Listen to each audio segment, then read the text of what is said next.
Viewers, എല്ലാവർക്കും ദിജോസ് വേൾഡിന്റെ പുതിയൊരു വീഡിയോയിലേക്ക് സ്വാഗതം. ഇന്നത്തെ വീഡിയോയിൽ സംസാരിക്കുന്നത് നമ്മൾ ചെയ്തു വെക്കുന്ന ഒരു മിസ്റ്റേക്ക് കൊണ്ട് പ്രഗ്നൻസി ചിലപ്പോൾ മിസ്കാരേജ് ആയി പോകാനായിട്ട് സാധ്യതയുണ്ട്.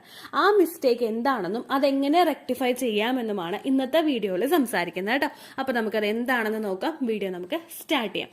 ഇപ്പോൾ ഇവിടെ സംസാരിക്കാനായിട്ട് പോകുന്നത് ഇംപ്ലാന്റേഷൻ കഴിഞ്ഞതിന് ശേഷം നമ്മൾ ശരീരത്തിൽ ശ്രദ്ധിക്കേണ്ട ഒരു കാര്യത്തിനെ പറ്റിയിട്ടാണ്. നമ്മളെല്ലാവരും പ്രഗ്നൻസിയുടെ ഒരു ട്രീറ്റ്മെന്റ് എടുക്കുമ്പോഴേക്കും പലതരത്തിലുള്ള കാര്യങ്ങൾ നമ്മൾ ചെയ്യാറുണ്ട്. മെഡിസിൻസ് കൃത്യമായിട്ട് എടുക്കാറുണ്ട്. അതായിരിക്കും ഏറ്റവും കൂടുതൽ എല്ലാവരും ചെയ്യുന്ന കാര്യം. പക്ഷേ മെഡിസിൻസ് എടുക്കുന്നതോടൊപ്പം നമ്മളെ കൊണ്ട് നാച്ചുറലി ചെയ്യാൻ കഴിയുന്ന കുറച്ച് കാര്യങ്ങളും കൂടി ശരീരത്തിന് ചെയ്ത് കൊടുക്കുകയാണെങ്കിൽ നമുക്ക് ഇംപ്ലാന്റേഷൻ നടക്കാനായിട്ടുള്ള സാധ്യത അവിടെ വർദ്ധിക്കും. അല്ലെങ്കിൽ നമ്മൾ അങ്ങനെയുള്ള സപ്പോർട്ട് ശരീരത്തിൽ കൊടുക്കുന്നില്ല എങ്കിൽ മിസ്കാരേജ് ഉണ്ടാവാനായിട്ടുള്ള സാധ്യത അത് വർദ്ധിക്കുകയും ചെയ്യും കേട്ടോ. ഏറ്റവും കൂടുതൽ നമ്മുടെ ഈ ഒരു മോഡേൺ സിറ്റുവേഷനിൽ മോഡേൺ ലൈഫ് സ്റ്റൈൽ അനുസരിച്ച് മറ്റുള്ള നമ്മുടെ പൂർവികരെ പോലെയായിട്ടുള്ള ഒരു സിറ്റുവേഷൻ അല്ല നമുക്കുള്ളത്. നമ്മുടെ ലൈഫ് സ്റ്റൈലിൽ വരുന്ന വ്യത്യാസങ്ങൾ കൊണ്ടും നമ്മുടെ ഫുഡ് കഴിക്കുന്നതിൽ വരുന്ന വ്യത്യാസങ്ങൾ കൊണ്ടും നമ്മളിൽ പലർക്കും ഇംപ്ലാന്റേഷൻ നടക്കുന്നതിന് ആ സമയത്ത് തന്നെ മിസ്കാരേജ് ഉണ്ടാവാനായിട്ടുള്ള ചാൻസസ് കൂടുതലാണ്.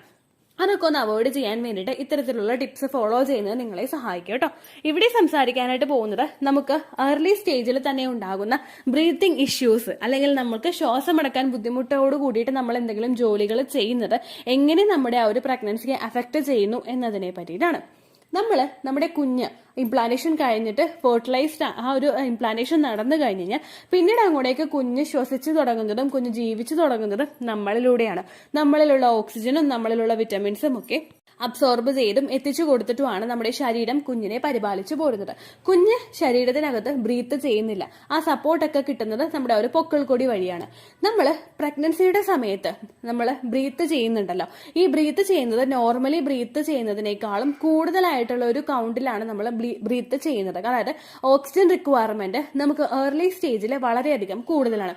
ഓക്സിജൻ ഇല്ലാതെ നമുക്ക് ആർക്കും ജീവിക്കാൻ പറ്റില്ല. പക്ഷെ പ്രഗ്നന്റ് ആകുന്ന സമയത്ത് നമുക്ക് വേണ്ടുന്ന ഓക്സിജന്റെ അളവ് കൂടുതലാണ്. കാരണം നമ്മളിൽ ആ ഒരു ഓക്സിജൻ കൂടുതലായിട്ട് കിട്ടിയിട്ട് അത് നമ്മളുടെ ശരീരത്തിൽ എത്തിക്കഴിഞ്ഞാൽ ആ ഓക്സിജൻ റിച്ച് ആയിട്ടുള്ള ഒരു ബ്ലഡ് സർക്കുലേഷൻ കുഞ്ഞിലോട്ട് എത്തുകയുള്ളൂ. കുഞ്ഞിലോട്ട് ഈ ഒരു ബ്ലഡ് സർക്കുലേഷനിൽ ഓക്സിജന്റെ കണ്ടന്റ് കുറയുകയാണെങ്കിൽ അത് ഏർലി സ്റ്റേജിൽ തന്നെ മിസ്കാരേജ് ഉണ്ടാവുന്നതിന് കാരണമാവുന്നു. മിസ്കാരേജ് പലതരത്തിലുള്ള റീസൺസ് കൊണ്ട് നമുക്ക് സംഭവിക്കാം. നമ്മുടെ ലൈഫ് സ്റ്റൈലിലുള്ള വ്യത്യാസം, നമ്മൾ കഴിക്കുന്ന ഭക്ഷണങ്ങളുടെ വ്യത്യാസം, ജനിതകപരമായിട്ടുള്ള വ്യത്യാസം.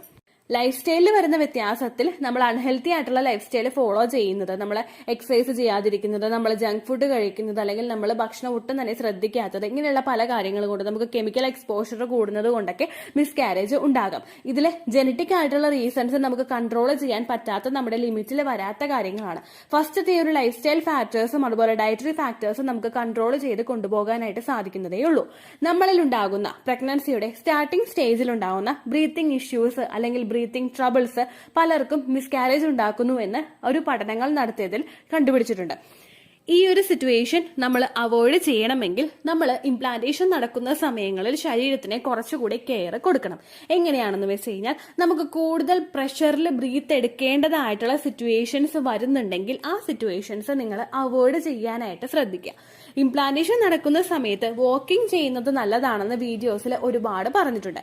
പക്ഷേ നമുക്ക് കിതപ്പ് വരുന്ന തരത്തിൽ ബ്രീത്തിങ് നിങ്ങൾ ചെയ്യാതിരിക്കുക. ഇപ്പോൾ നിങ്ങൾ ജോലിക്ക് പോകുന്നുണ്ടെങ്കിൽ ബസ് സ്റ്റോപ്പിലോട്ട് നിങ്ങൾ ധൃതിക്ക് നടക്കുക, അല്ലെങ്കിൽ ജോലി കഴിഞ്ഞിട്ട് നിങ്ങൾ വീട്ടിലോട്ട് ധൃതിക്ക് നടക്കുക, അല്ലെങ്കിൽ വീട്ടിൽ തന്നെയാണെങ്കിലും കൈകൾ വീശി നല്ലതുപോലെ കിതപ്പ് വരുന്ന രീതിക്ക് നമ്മൾ വാക്കിംഗ് ചെയ്യുന്നത് ഒട്ടും പ്രഗ്നൻസിയുടെ ആ ഒരു സമയത്ത് നല്ലതല്ല. കാരണം പ്രഗ്നൻസിയുടെ ഒരു ഫസ്റ്റ് ട്രൈമസ്റ്ററിൽ കുഞ്ഞ് പിടിച്ച് കിട്ടുന്ന ആ ഒരു അവസരങ്ങളിൽ കുഞ്ഞിലോട്ടുള്ള ബ്ലഡ് സർക്കുലേഷനും ഓക്സിജൻ റിച്ച് ആയിട്ടുള്ള ബ്ലഡ് സർക്കുലേഷനും കൃത്യമായിട്ട് പോകേണ്ടതാണ്. ഈ സമയത്ത് കിതപ്പുണ്ടാകുന്ന തരത്തിലുള്ള ജോലികൾ നമ്മൾ ചെയ്യുന്നതോ അല്ലെങ്കിൽ വാക്കിംഗ് നമ്മൾ നടത്തുന്നതോ ഇംപ്ലാന്റേഷൻ നടക്കാനായിട്ടുള്ള സാധ്യതയെ പ്രതികൂലമായിട്ട് തന്നെ ബാധിക്കുന്നു. വാക്കിംഗ് ഏറ്റവും ആദ്യത്തെ റീസൺ ആണെങ്കിൽ രണ്ടാമത്തെ റീസൺ എന്ന് പറയുന്നത് നമ്മൾ ഹെവി ഒബ്ജക്റ്റ് ഹോൾഡ് ചെയ്തിട്ട് നടക്കുക. അതായത് ഇപ്പോൾ ബക്കറ്റിൽ തുണി വെച്ചിട്ട് ഇപ്പോൾ ഒരുപാട് തുണികൾ എടുത്തിട്ട് നമ്മൾ നടക്കുന്നില്ല എന്ന് വിചാരിക്കും. പക്ഷെ കുറച്ച് തുണികൾ എടുത്തിട്ട് നമ്മൾ കുറച്ചധികം ദൂരത്തേക്ക് നടക്കുന്നുണ്ടെങ്കിൽ അങ്ങനെ നടക്കുമ്പോഴേക്കും നമുക്ക് ബ്രീത്ത് എടുക്കാനായിട്ടൊരു ബുദ്ധിമുട്ട് വരും. നമ്മൾ ഏത് ഹെവി ഒബ്ജക്റ്റ് എടുത്തിട്ട് നമ്മൾ നടന്നു കഴിഞ്ഞാലും ബ്രീത്ത് എടുക്കാനായിട്ട് ബുദ്ധിമുട്ടുണ്ടാകും. സെയിം ഇതേ പ്രശ്നം തന്നെ നമുക്ക് ആ ഒരു ഇംപ്ലാന്റേഷൻ നടക്കുന്ന സമയത്ത് ഉണ്ടായി കഴിഞ്ഞു കഴിഞ്ഞാൽ അതും ബുദ്ധിമുട്ടുകൾ കുഞ്ഞിനുണ്ടാവുന്നതിന് കാരണമാവുന്നു. അതുപോലെ തന്നെ നമ്മളുടെ ശരീരം തളരുന്ന സിറ്റുവേഷൻസ് ഉണ്ട്. അതായത് കുറെ നേരം ജോലി ചെയ്തിട്ട് നമ്മൾ ഇരിക്കുന്ന അവസരങ്ങൾ. അതുപോലെ തന്നെ പ്രഗ്നന്റ് ആകുന്ന ഒരു സ്ത്രീക്ക് ശരീരത്തിൽ പ്രൊജസ്ട്രോൺ ഹോർമോൺ കൂടുന്നതിന്റെ ഭാഗമായിട്ട് നമുക്ക് ക്ഷീണവും തളർച്ചയും ഒക്കെ കൂടുതലായിട്ട് അനുഭവപ്പെടാം.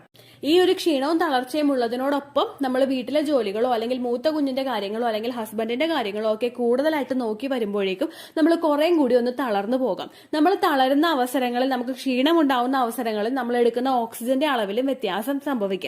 ഇങ്ങനെ നിങ്ങൾക്ക് ഷോർട്ട്നെസ് ഓഫ് ബ്രീത്ത് അനുഭവപ്പെട്ട് കഴിഞ്ഞാൽ, ഇത് തുടർച്ചയായിട്ട് അനുഭവപ്പെട്ട് കഴിഞ്ഞാൽ അത് കെമിക്കൽ പ്രഗ്നൻസി ഉണ്ടാവുന്നതിനോ മിസ്കാരേജ് സംഭവിക്കുന്നതിനോ കാരണമാവുന്നു. അടുത്തൊരു റീസൺ എന്ന് പറയുന്നത്, നമുക്ക് ഓൾറെഡി ആസ്മയുള്ള ഒരാളാണ് നിങ്ങളെങ്കിൽ, ബ്രീത്ത് ചെയ്യാനായിട്ട് ബുദ്ധിമുട്ട് അനുഭവപ്പെടുന്നവരാണ് നിങ്ങളെങ്കിൽ, ആ ഒരു പ്രശ്നം വരുമ്പോഴും നമുക്ക് പ്രഗ്നൻസി നഷ്ടമായി പോകാനായിട്ടുള്ള സാധ്യതകൾ കൂടുതലാണ്. അടുത്ത സിറ്റുവേഷൻ എന്ന് പറയുന്നത്, നമ്മൾ കമിഴ്ന്ന് കിടക്കുന്ന അവസരങ്ങൾ. കമിഴ്ന്ന് കിടക്കുന്ന അവസരങ്ങളിൽ ചില ആളുകൾക്ക് ലങ്സ് കൂടുതലായിട്ടൊന്ന് ഫോഴ്സ് കൊടുത്ത് അടയുമ്പോഴേക്കും ബ്രീത്ത് എടുക്കാനായിട്ടുള്ള ബുദ്ധിമുട്ടുകൾ ഉണ്ടാകും. അങ്ങനെയുള്ള പ്രശ്നങ്ങൾ ഓൾറെഡി ഉള്ളവരാണ് നിങ്ങളെങ്കിൽ, ഇംപ്ലാന്റേഷൻ നടക്കുന്ന സമയത്ത് ആ ഒരു കാര്യവും ചെയ്യുന്നത് നിങ്ങൾ അവോയ്ഡ് ചെയ്യുക കേട്ടോ. ഓൾറെഡി നമുക്ക് പ്രൊജസ്ട്രോൺ ഹോർമോൺ ശരീരത്തിൽ കൂടുന്നതിന്റെ ഭാഗമായിട്ട് കൂടുതൽ നമുക്ക് ബ്രീത്ത് എടുക്കേണ്ടതായിട്ടുള്ള സിറ്റുവേഷൻ വരും. ഓക്സിജൻ റിക്വയർമെന്റ് കൂടുതലായിട്ടും വരും. ഈ അവസരങ്ങളിൽ അതിനെ പ്രതികൂലമായിട്ട് ബാധിക്കുന്ന തരത്തിലുള്ള കാര്യങ്ങൾ നിങ്ങൾ ചെയ്ത് കഴിഞ്ഞാൽ അത് ഇംപ്ലാന്റേഷൻ ഫെയിൽ ആകുന്നതിന് കാരണമാകുന്നു.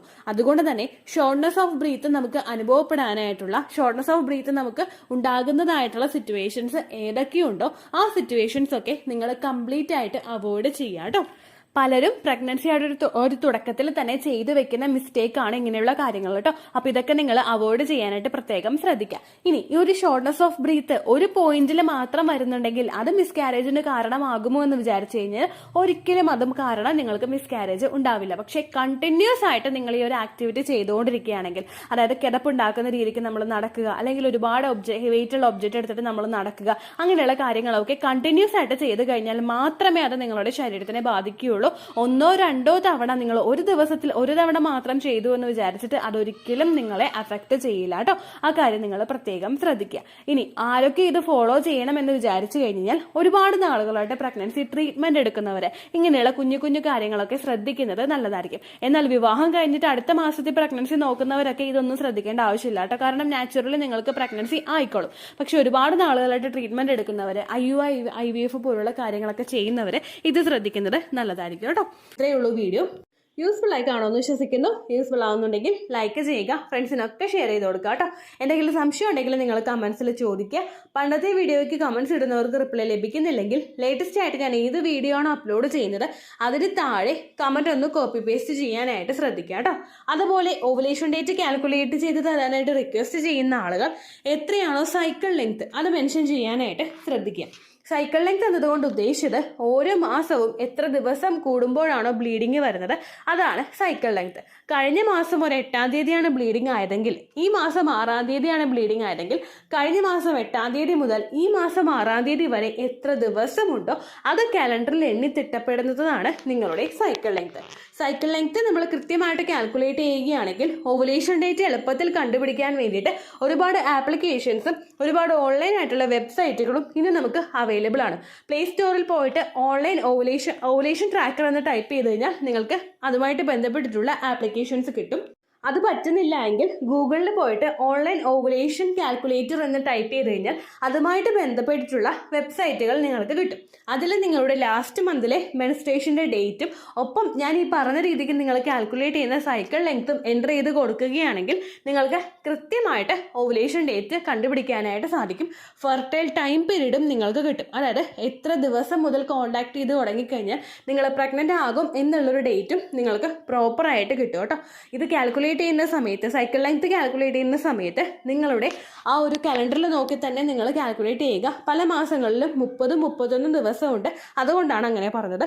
ഒപ്പം നിങ്ങൾക്ക് ബ്ലീഡിങ് തുടങ്ങിയ ദിവസത്തിന് വേണം നിങ്ങൾ Day 1 ആയിട്ട് എടുക്കാൻ വേണ്ടിയിട്ട്.